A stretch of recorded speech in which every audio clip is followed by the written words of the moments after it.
الحمد لله رب العالمين.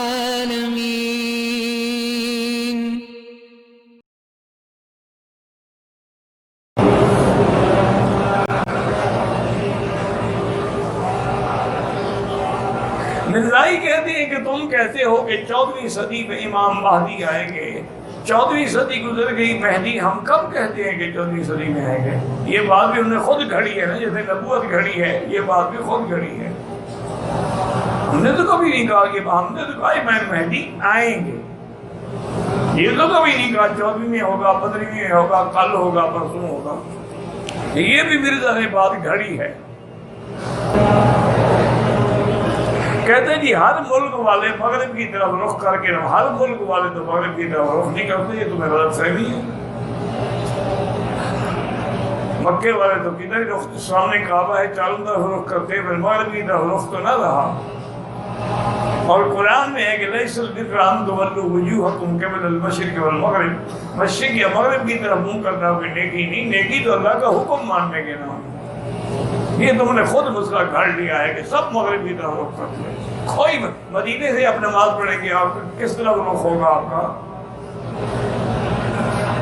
یہ تو قریب کا شاہ ہے، اس کا نقشہ دیکھ لو. امام علی حضرت آدم کے بعد ذاکر نے آدم ابن تراب ابن ابو تراب، یہ حالت کی بات ہے.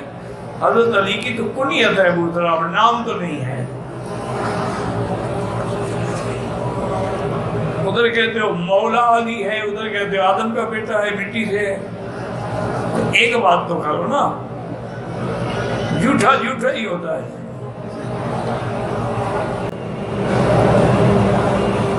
اگر گھر میں کتا اور تصویر اور فرشتے نہیں آتے، ہاں بلا ضرورت. اگر ضرورت ہے تو ہم مجبور ہیں نا، پاسپورٹ میں لگے تو پاسپورٹ تو گھر میں رکھیں گے نا. وہ تو ہم مجبور ہیں، معذور ہیں. اسی طرح کتا اگر گھر کی حفاظت کے لیے رکھا ہے تو کوئی حاجت نہیں، مال کی حفاظت کے لیے رکھا ہے تو کوئی حاجت نہیں، شکار کے لیے ہاں ویسے اس کے وجہ ویسے شوقیہ کتے رکھے ہوئے ہیں تو وہ حرام. ایک لڑکی میں نے پالا ہے، ایک لڑکی ہے میں نے پالا ہے. گھر میں رکھ سکتے ہو لیکن تیری لڑکی نہیں، لڑکی اسی کی ہے جو اس کا باپ ہے. جب بالغ ہو جائے گی تم سے پردہ کرے گی، تمہاری بیٹی تھوڑی ہے.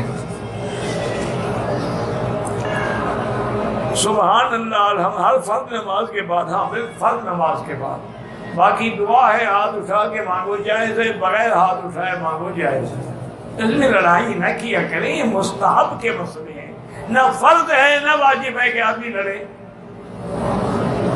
نماز نہیں پڑھیں گے، دعا پہ لڑائی کریں گے. بس اللہ ہدایت دے اس قوم کا، کیا علاج ہے. جنات انسان کو مخبوط الحواس کر سکتے ہیں، اور آپ کو نظر آ جائے تو آپ کی حواس ویسے ہی اڑ جائیں گے انشاءاللہ.